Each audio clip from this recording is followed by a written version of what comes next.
ನಮಸ್ಕಾರ. ಸ್ವಯಂ ಪಾಕ ಅಭಿಮಾನಿಗಳಿಗೆ ಸ್ವಾಗತ. ಈ ದಿನ ನಾನು ತೆಂಗಿನಕಾಯಿಯನ್ನ ಬಳಸ್ತೇನೆ ಕೊತ್ತಂಬರಿ ಸೊಪ್ಪಿನ ಚಟ್ನಿ ಹೇಗೆ ಮಾಡೋದು ಅಂತ ಹೇಳಿ ತೋರಿಸ್ಕೊಡ್ತಾ ಇದ್ದೀನಿ. ಬೇಕಾಗುವ ಪದಾರ್ಥಗಳು: ಕೊತ್ತಂಬರಿ ಸೊಪ್ಪು ನಾನು ಬರ್ತಿ ಒಂದು ಹಿಡಿಯಷ್ಟು ತಗೊಂಡಿದ್ದೀನಿ. ಚೆನ್ನಾಗಿ ಬಿಡಿಸಿ ತೊಳೆದು ನೀರೆಲ್ಲ ಹೋಗುವಂಗೆ ಒಂದು ಶುಭ್ರವಾದ ಬಟ್ಟೆ ಮೇಲೆ ಆರ್ ಹಾಕಿಟ್ಟಿದ್ದೆ. ಇದರಲ್ಲಿ ನೀರಿನ ಪಸೆ ಸ್ವಲ್ಪ ಕೂಡ ಇರಬಾರ್ದು. ಒಣಮೆಣಸಿನಕಾಯಿ 15, ನಾನಿಲ್ಲಿ ಬ್ಯಾಡಗಿ ಮೆಣಸಿನಕಾಯಿ ಇಟ್ಕೊಂಡಿದ್ದೀನಿ. ಹುಣಸೆ ಹಣ್ಣು ಒಂದು ದೊಡ್ಡ ಲಿಂಬೆ ಹಣ್ಣಿನ ಗಾತ್ರದಷ್ಟು ನಾನು ನೋಡಿ ಒಂದಿಷ್ಟು ಇಟ್ಕೊಂಡಿದ್ದೀನಿ. ಉಪ್ಪು ರುಚಿಗೆ ತಕ್ಕಷ್ಟು, ನಾನಿಲ್ಲಿ ಅರ್ಧ ಟೇಬಲ್ ಸ್ಪೂನ್ ಕಲ್ಲುಪ್ಪು ಇಟ್ಕೊಂಡಿದ್ದೀನಿ. ಕೊತ್ತಂಬರಿ ಸೊಪ್ಪು ಬಿಡಿಸ್ಬೇಕಾದ್ರೆ ನೀವು ಈ ದಪ್ಪದ ದಂಟನ್ನು ಕೂಡ ನೀವು ಹಾಕೋಬಹುದು. ನಾನು ರುಬ್ಲಿಕ್ಕೆ ಅನುಕೂಲ ಆಗ್ಲಿ ಅಂತ ಇದನ್ನ ಸ್ವಲ್ಪ ಕತ್ತರಿಸ್ಕೊತಾ ಇದ್ದೀನಿ.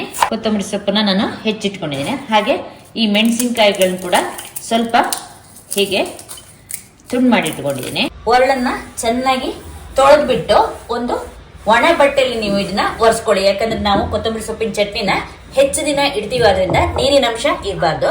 ಇದಕ್ಕೆ ತುಂಡು ಮಾಡಿದ ಮೆಣಸಿನಕಾಯಿ ಹಾಗೆ ಉಪ್ಪು ಹಾಕಿ, ಹುಣಸೆ ಹಣ್ಣು ಹಾಕಿ ಇದನ್ನ ಒಂದ್ಸಲ ರುಬ್ಕೊಳ್ಳೋಣ. ಕೊನೆಯಲ್ಲಿ ಕೊತ್ತಂಬರಿ ಸೊಪ್ಪು ಹಾಕೋಣ. ಆಮೇಲೆ ಈಗ ಒಣಮೆಣಸಿನಕಾಯಿ ಸ್ವಲ್ಪ ನೋಡಿ ಪುಡಿ ಆಗಿದೆ. ಪುಡಿ ಆದ್ಮೇಲೆ ನೀವು ಈ ಹೆಚ್ಚಿದ ಕೊತ್ತಂಬರಿ ಸೊಪ್ಪನ್ನು ಹಾಕಿ ನೀರ್ ಹಾಕ್ದೇನೆ ರುಬ್ಬೇಕು. ಯಾಕಂದ್ರೆ ಈ ಚಟ್ನಿನ ಸ್ವಲ್ಪ ದಿನ ಇಟ್ಕೊಳ್ಳುವಾಗ ನೀವು ನೀರ್ ಹಾಕಿದ್ರೆ ಕೆಟ್ಟ ಹೋಗುತ್ತೆ. ಇದನ್ನ ಆದಷ್ಟು ಸಣ್ಣಕ್ಕೆ ರುಬ್ಕೊಳ್ಳಿ. ರುಬ್ಬೇಕಾದ್ರೆ ಉಪ್ಪು ಹುಳಿ ಖಾರ ಬೇಕಂದ್ರೆ ನೀವು ಸ್ವಲ್ಪ ನೋಡ್ಕೊಂಡು ಹಾಕೋಬಹುದು. ಈಗ ಇದನ್ನ ಚೆನ್ನಾಗಿ ರುಬ್ಕೊಂಡಿದೀನಿ. ನೀರನ್ನ ಸ್ವಲ್ಪ ಕೂಡ ಹಾಕೊಂಡಿಲ್ಲ ನೋಡಿ, ಗಟ್ಟಿಯಾಗಿ ರುಬ್ಕೊಂಡಿದೀನಿ. ಇದನ್ನ ಒಂದು ಬಟ್ಲಿಗೆ ತೆಕ್ಕೊಳ್ಳೋಣ. ನೀರ್ ಹಾಕ್ತೇನೆ ತೆಕ್ಕೋಬೇಕು, ನೀರ್ ಮುಟ್ಟಿಸ್ಲೇಬಾರ್ದು. ಎಣ್ಣೆ 1 ಟೇಬಲ್ ಸ್ಪೂನು. ಎಣ್ಣೆನ ಒಗ್ಗರಣೆ ಸೌಟಿಗೆ ಹಾಕಿ ಕಾಯ್ಲಿಕ್ಕಿದೆ. ಎಣ್ಣೆ ಕಾದ್ಮೇಲೆ 3/4 ಟೀ ಸ್ಪೂನು ಸಾಸಿವೆ ಪಟಪಟ ಆದ್ಮೇಲೆ ಉದ್ದಿನ ಬೇಳೆ 1 ಟೀ ಸ್ಪೂನು.